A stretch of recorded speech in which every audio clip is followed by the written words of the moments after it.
folks, this is ioEther and we're back with some more World Tanks. So as you can see, this is Ronnok in his Btw 25T, or, you know, the Btw. That's an interesting camo actually. Not certain I want that camo, but it is cool. This is of course a tier 10 game on Lakeville. It's a normal game. And so Ronnok's going to be going off for a little bit of scouting first off. Kind of wonder if he's been paying attention when I scout. We'll see. Or if he's got his own unique style. Well, I don't know. He doesn't have binocs, so obviously he's not going to be passive scouting. And he's decided to not jump into the bush. Okay, well this is of course because he wants to get more advanced eyes out. Without the binocs, he's not going to be able to abuse his vision quite as much as, wow. So that WZ on the other team just lit Ronnok and everything opened fire. So yeah, on the upside the T-57's reloading.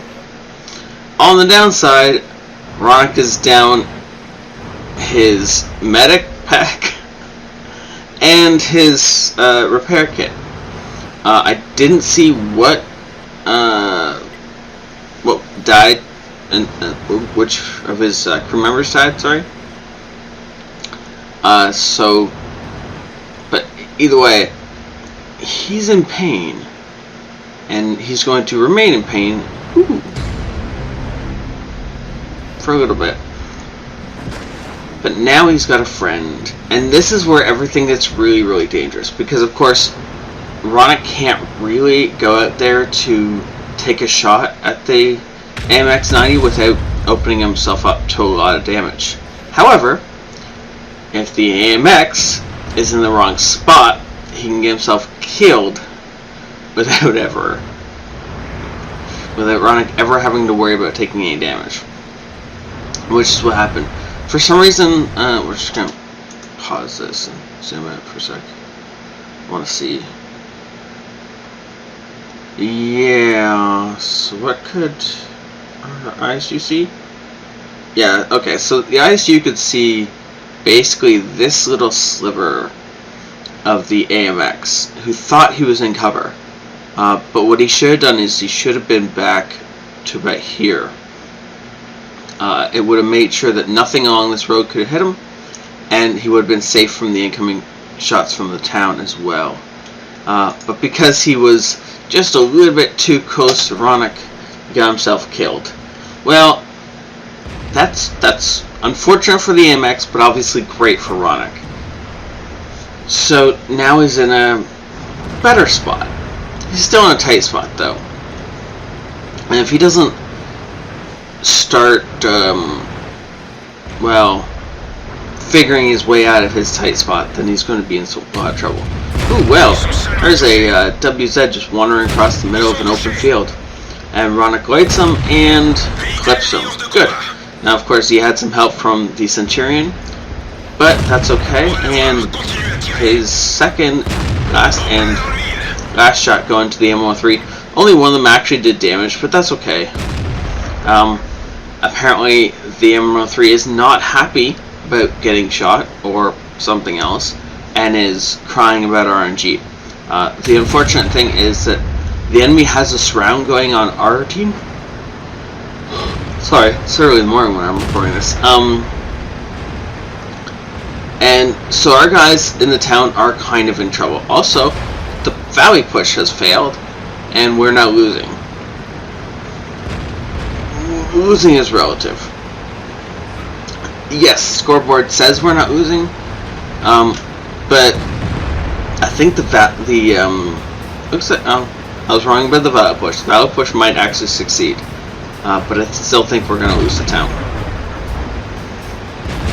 Ronnok is going to fly in here, jump this hill, and come down on the back of the E50M.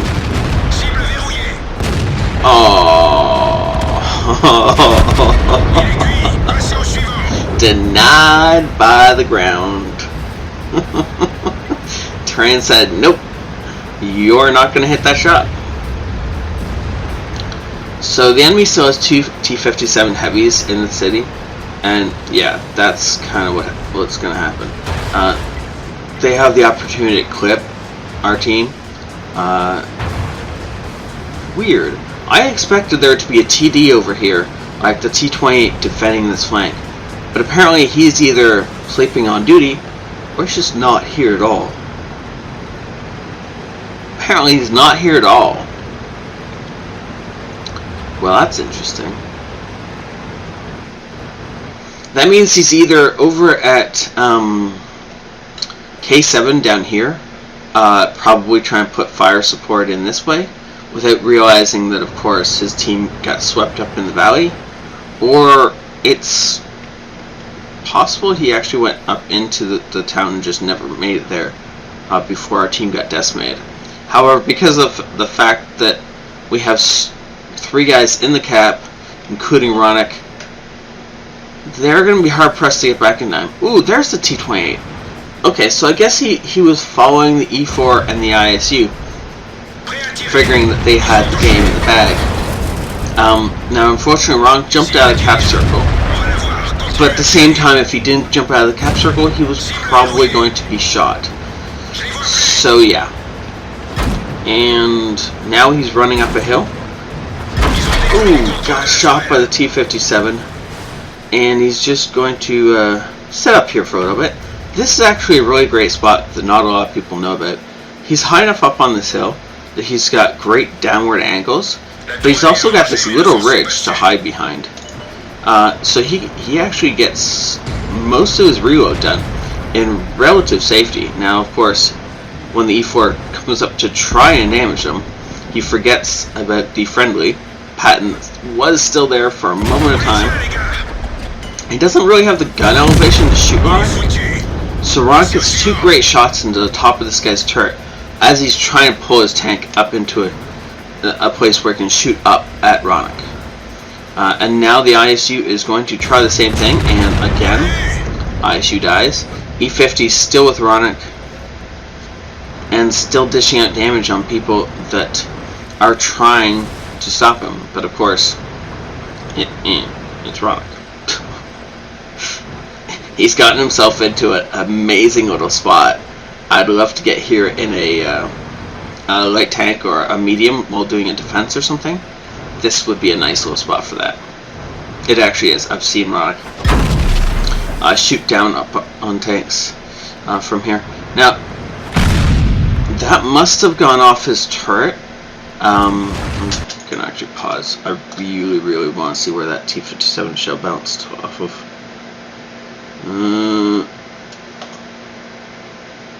That can't be it, right? There's no way it deflected off the front of his turret like that.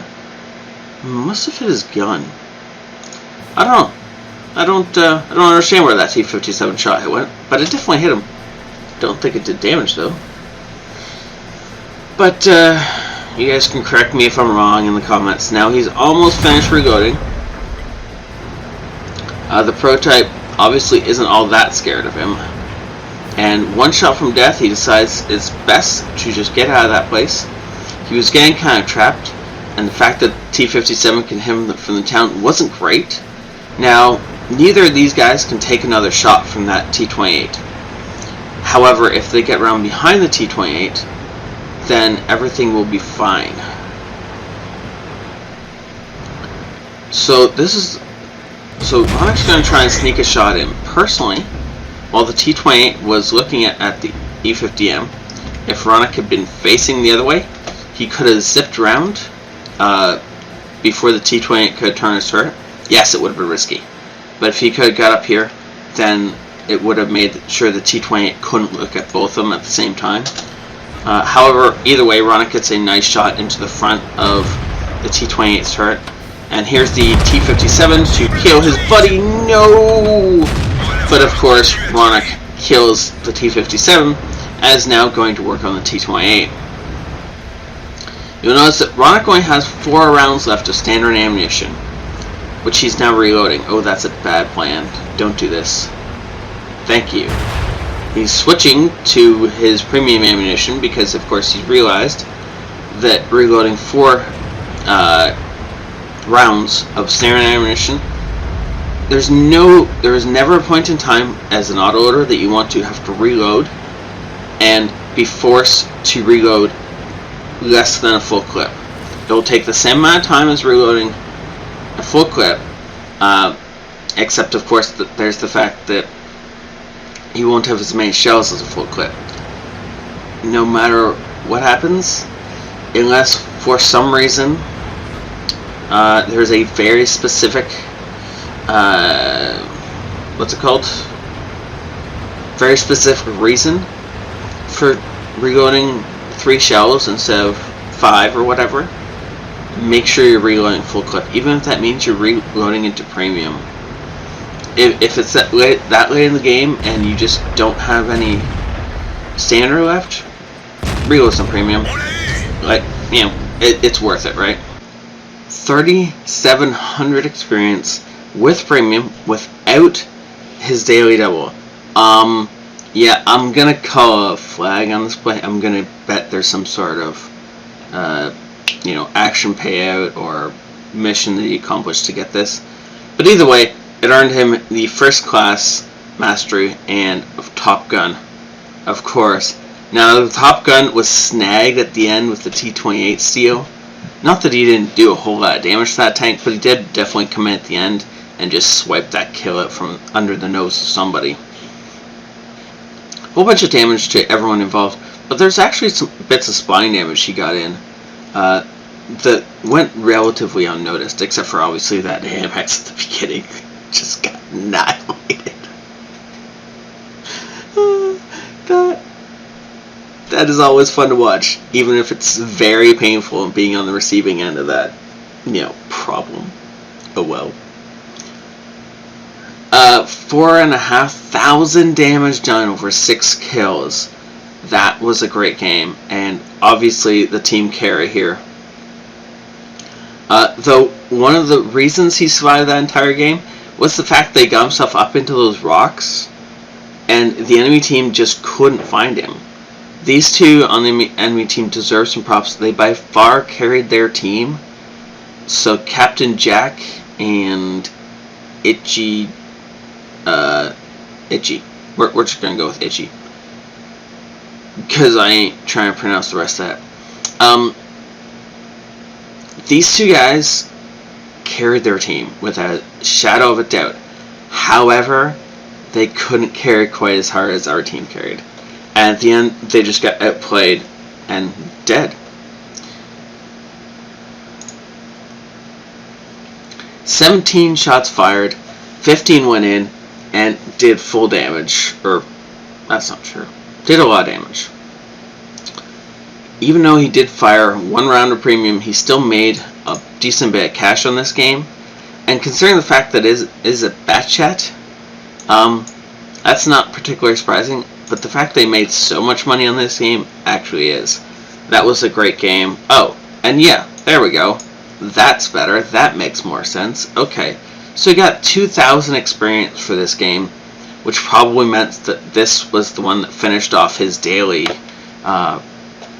what was that, medium mission? I don't remember what the name of it is. Happy Medium, maybe? It doesn't really matter. That was a great game, and 1,600 spotting damage, of course, because you have to get the spotting damage in as a medium, right? That's how this works.